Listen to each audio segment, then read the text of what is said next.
नमस्कार। मैं नंदराम पालीवाल, सह आचार्य राजनीति विज्ञान। आज इस वीडियो में शुक्र के शासक संबंधी विचारों के बारे में चर्चा करेंगे। तो शासक संबंधी विचारों में सबसे पहले आता है शासक के व्यक्तिगत गुण। शुक्र ने राजा के लिए ऐसे व्यवहारिक व मानवीय गुणों से संपन्न होना आवश्यक माना है जिनका समावेश उसके व्यक्तित्व को पूर्ण बनाता तथा उसमें ऐसी क्षमता उत्पन्न करता है कि वह अपने व्यापक दायित्वों का भली भांति निर्वाह कर सके तथा सार्वजनिक प्रशंसा का पात्र बना रहे। राजा के व्यक्तिगत गुणों में शुक्र ने दुर्गुणों का परित्याग करने की तत्परता, अपनी निंदा के प्रति सहिष्णुता, दानशीलता, लोगों के प्रति सम्मानपूर्वक दृष्टिकोण, इंद्रिय दमन, शौर्य, शस्त्रास्त्र के संचालन में निपुणता, अनुशासन, ज्ञान विज्ञान में निपुणता, नीच गुणों व संगति से मुक्ति, दूरदर्शिता, वृद्ध सेवा परायण आदि गुणों को सम्मिलित किया। विनय व इंद्रिय नियंत्रण को अत्यंत महत्वपूर्ण मानते हुए शुक्र ने शासक से अपेक्षा की है कि वह सर्वप्रथम अपने आप को विनय से युक्त करके पुत्रों, मंत्रियों, भृत्यों व प्रजा को भी विनय से युक्त करने का प्रयत्न करे। शुक्र ने शासक को परामर्श दिया है कि वह केवल पर उपदेश में ही कुशल न हो, अपितु आचरण के श्रेष्ठ गुणों को पहले स्वयं अपनाए। शुक्र नीति में शासक को ऐसे कार्यों से बचने का परामर्श भी दिया है जो उसकी रुचि केवल मनोरंजन व विलास आदि में बढ़ाते हों। शुक्र ने धर्म में तत्परता को शासक के लिए एक अनिवार्य गुण बताया है। शुक्र ने भीरुता, दीर्घसूत्रिता, प्रमाद और विषय भोगों में आसक्ति को शासक के दुर्गुणों के रूप में चित्रित करते हुए शासक से इनके विपरीत गुणों को धारण करने की अपेक्षा की है। उन्होंने मृग्या व मद्यपान में रुचि को शासकों के लिए निंदनीय बताया है। काम, क्रोध, लोभ, मोह, मान और मद को 6 शत्रुओं की संज्ञा देते हुए शुक्र ने राजा को इनसे बचे रहने का परामर्श दिया है। ये थे शासक के व्यक्तिगत गुण। अब शासक की दिनचर्या किस प्रकार की होनी चाहिए। शुक्र नीति में भी मनुस्मृति व अर्थशास्त्र की भांति राजा को परामर्श दिया गया है कि वह अपनी दिनचर्या का उचित विभाजन करके दिन के विशिष्ट कालखंड में निर्धारित कृत्यों का संपादन करे। शुक्र नीति में राजा की अहोराज्य अर्थात 24 घंटे की दिनचर्या को 30 मुहूर्तों में विभाजित किया गया है। शुक्र ने राजा को परामर्श दिया है कि रात्रि के चतुर्थ पहर में 2 मुहूर्त का समय राजकीय कोष के परीक्षण तब विशिष्ट कार्य हेतु समय का विभाजन करने में व्यतीत करे। उसके पश्चात एक मुहूर्त का समय संध्या, कृत्य, पुराण श्रवण और दान आदि कार्यों के लिए निश्चित किया गया है। उपयुक्त व्यक्तियों को पारितोषिक वितरण के कार्य के लिए राजा को एक मुहूर्त का समय देने का परामर्श दिया गया है। धान्य, वस्त्र, सुवर्ण व रत्न आदि के परीक्षण तथा सेना के लिए आदेश लिखने तथा आय व्यय के निरीक्षण के लिए 4 मुहूर्त का समय निश्चित किया गया। इसके पश्चात एक मुहूर्त का समय मित्रों के साथ बैठकर भोजन करने व स्वच्छित होकर विश्राम करने के लिए निश्चित किया गया है। पुरानी तथा नवीन वस्तुओं के निरीक्षण में राजा को एक मुहूर्त का समय व्यतीत करने का परामर्श दिया गया है। उसके बाद 2 मुहूर्त का समय प्राग व्याक आदि के द्वारा समझाए गए व्यवहारों यानी मुकदमों पर विचार करने के लिए निश्चित किया गया है। 2 मुहूर्त का समय राजा के व्यक्तिगत मनोरंजन तथा क्रीड़ा हेतु निर्धारित किया गया है। एक मुहूर्त का समय सेना के अभ्यास का निरीक्षण करने तथा एक मुहूर्त का समय संध्या में व्यतीत करने की अपेक्षा की गई है। एक मुहूर्त का समय भोजन सायंकाल हेतु निश्चित किया गया है तथा 2 मुहूर्त का समय गुप्तचरों के प्रतिवेदन को सुनने हेतु तो निश्चित किया गया।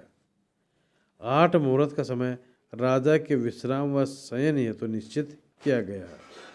ग्रंथ में राजा को यह परामर्श दिया गया है कि उपरोक्त काल विभाजन के अनुसार तत्परतापूर्वक अपने समय का सार्थक उपयोग करे तथा स्त्री व मद्य का सेवन करने में अपना समय व्यर्थ न करे। उससे यह भी अपेक्षा की गई है कि वह विशिष्ट कार्य हेतु निर्धारित समय पर ही उसे संपन्न करे। अब शासन का उत्तराधिकार।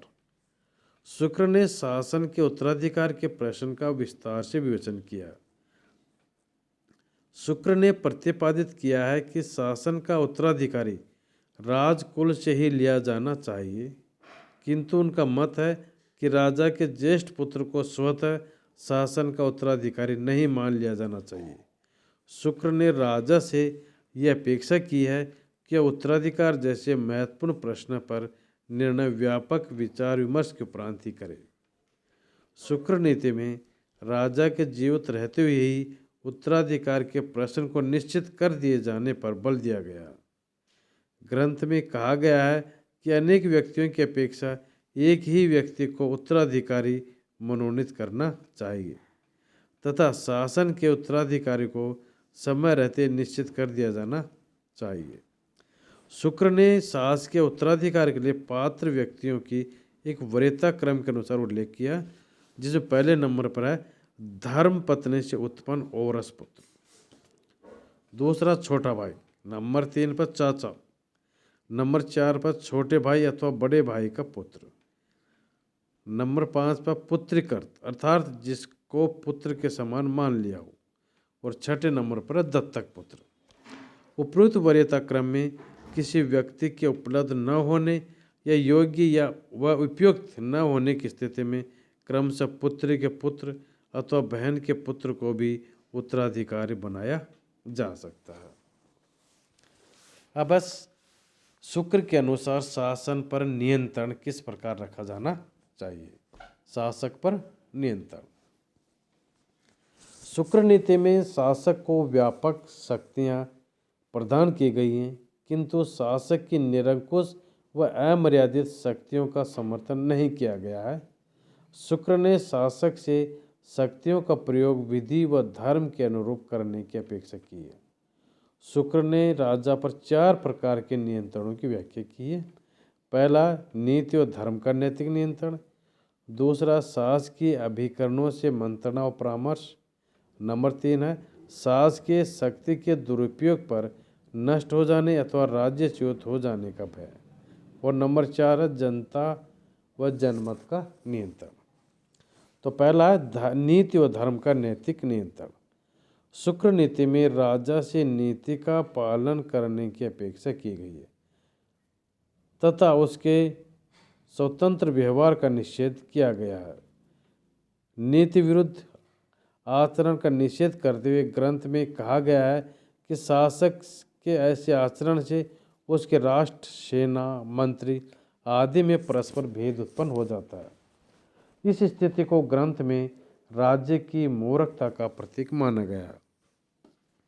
ग्रंथ में शासक को दंड के माध्यम से प्रजा के द्वारा धर्म के पालन को सुनिश्चित करने का दायित्व सौंपा गया है, किंतु साथ ही यह भी स्पष्ट किया गया है कि शासक को दंड की शक्ति के प्रयोग का अधिकार उसी स्थिति में प्राप्त है जबकि वह स्वयं अपने धर्म के पालन के प्रति निष्ठावान हो तथा उसका स्वयं का आचरण दोष रहित हो। शुक्र नीति में धर्म में निरत प्रजापालक, संपूर्ण यज्ञों को करने वाले, दानवीर, समवान, इंद्रियों से अनासक्त व वैराग्य युक्त राजा को सात्विक माना गया है तथा ये घोषणा की गई कि ऐसा राजा ही अंत में मोक्ष को प्राप्त करता है। शुक्र ने शासक से काम और क्रोध के संतुलित प्रयोग की अपेक्षा करते हुए निर्धारित किया है कि वह काम का उपयोग प्रजा पालन के लिए, क्रोध का उपयोग शत्रुओं के नाश के लिए तथा लोभ का उपयोग सेना रखने के लिए करे।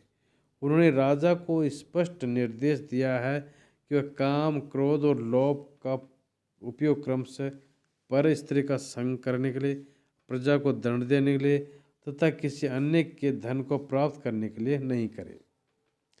शुक्र ने शासक से निजी व सार्वजनिक दोनों प्रकार के आचरण में शुद्धता व मर्यादा की अपेक्षा करते हुए इसे परामर्श दिया है कि वह इस बात को समझकर कि यौवन, जीवन, धन व प्रभुत्व चिरस्थायी नहीं होते हैं और उसे धर्म में ही निरत रहना चाहिए।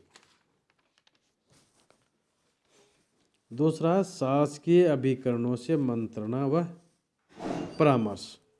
शासकीय कार्यों के निर्वाह के लिए राजा की सहायता हेतु सहायकों की व्यवस्था को शुक्र ने अनिवार्य माना है। शुक्र ने शासक को मंत्रियों व अन्य प्राधिकारियों के परामर्श और मंत्रणा के अधीन कार्य करने का निर्देश देते हुए कहा है कि सभी विद्याओं में कुशल और विवेकशील शासक को भी मंत्रियों के परामर्श के बिना कोई निर्णय नहीं करना चाहिए। शुक्र नीति में बुद्धिमान राजा के लिए अधिकारियों, प्रकृतियों यानी अमात्य व सभा के सदस्यों के परामर्श का आदर करने को और केवल अपने ही मत के अनुसार आचरण न करने को उचित माना गया। बिना समुचित परामर्श के केवल अपनी ही इच्छा से आचरण करने वाले शासक के संबंध में ग्रंथ में ये आशंका व्यक्त की गई है कि ऐसे शासक की नीतियों व आचरण के कारण राज्य की प्रकृतियाँ राज्य से विमुख हो जाती है और राज्य छिन्न भिन्न हो जाता है। शासन की प्रकृतियों को उचित परामर्श ग्रंथ में राजा को नीति भ्रष्ट होने से बचाने के लिए आवश्यक माना गया है। शुक्र ने राज्य के सुचारू संचालन के लिए मंत्रियों आदि के परामर्श के प्रति शासक की निष्ठा की आवश्यकता को प्रतिपादित किया है। साथ ही परामर्श देने के लिए नियुक्त पदाधिकारियों से यह अपेक्षा की है कि वे राजा को सदैव उचित परामर्श दें। नंबर 3, शासकीय दायित्वों की उपेक्षा करने व शक्ति का दुरुपयोग करने से नष्ट हो जाने का डर रहता है। शुक्र नीति में शासक को शासकीय दायित्व के प्रति उपेक्षा वृत्ति न अपनाने तथा शासकीय शक्ति का प्रयोग उचित और न्यायपूर्ण रीति से करने का परामर्श देते हुए दायित्व की उपेक्षा के लौकिक और पारलौकिक दोनों प्रकार के दुष्परिणामों के विरुद्ध गंभीर चेतावनी दी गई है। शुक्र का मत है कि प्रजा की रक्षा नहीं करने वाले राजा को देवता नष्ट कर देते हैं और अंत में नरक में गिरा देते हैं। शुक्र ने राजा को ऐसे कार्य न करने का परामर्श दिया जिनसे केवल शासक के हितों की पूर्ति होती हो तथा प्रजा के हितों की उपेक्षा होती है। उन्होंने शासक को चेतावनी दी है कि यदि वह प्रजा के विरुद्ध दंड व भेद की नीति का अनुचित प्रयोग करेगा तो राज्य नष्ट हो जाएगा। शुक्र का मत है कि अनुचित दंड देने से विद्वान लोग असंतुष्ट हो जाते हैं और राजा का परित्याग कर देते हैं। शासक के करारोपण व कोष संग्रह की शक्ति को भी ग्रंथ में मर्यादाओं व विवेक सम्मत प्रतिबंधों के अधीन माना गया है। अब जनता व जनमत का नियंत्रण। शुक्र नीति में शासकीय आचरण पर जनता के प्रभावी नियंत्रण का प्रतिपादन किया गया है। ग्रंथ में लोक निंदित राजा को अधम माना गया है तथा राजा को यह परामर्श दिया गया है कि वह ऐसे कोई कार्य न करे जिनसे प्रजा उद्विग्न हो और उसके कार्यों की निंदा करे। शुक्र ने शासक को यह परामर्श दिया है कि वह प्रजा द्वारा की गई अपनी निंदा को गंभीरता से ग्रहण करे और अपने दुर्गुणों का निवारण करे। शासक की आलोचना करने व उसके व्यवहार की समीक्षा करने में प्रजा की अभिव्यक्ति की स्वतंत्रता के अधिकार को मान्यता प्रदान करते हुए शुक्र ने शासक से कहा है कि वह उसकी निंदा करने वाले लोगों के प्रति सहिष्णुता का दृष्टिकोण अपनाए व उनका तिरस्कार नहीं करे। शुक्र ने राजा को स्पष्ट निर्देश दिया है कि किसी भी व्यक्ति को इस कारण दंडित नहीं करें कि उसने राजा की निंदा की है। राजकीय आचरण पर प्रजा के नियंत्रण को स्थापित करने के उद्देश्य से शुक्र ने शासक से प्रजा की आलोचना पर ध्यान देने की अपेक्षा नहीं की, अपितु प्रजा को भी राजकीय आचरण पर नियंत्रण रखने के लिए निरंतर जागरूक रहने का सुझाव दिया है। शुक्र नीति में शासक को पक्षच्युत करने के प्रजा के अधिकार को स्पष्टता मान्यता प्रदान की गई है तथा प्रजा का यह कर्तव्य माना गया है कि वह नीति एवं धर्म के विरुद्ध आचरण करने वाले राजा को निरंतर भयभीत रखने का प्रयत्न करे तथा ऐसा न हो सकने पर उसे पद से हटा दे। राजकीय कार्यों में शुक्र ने लोकमत को विशेष महत्व प्रदान किया है। लोकमत का अनादर करना शुक्र ने शासक के लिए केवल व्यवहारिक दृष्टिकोण से ही अनुचित नहीं माना, अपितु उसे एक गंभीर नैतिक अपराध भी माना। धन्यवाद।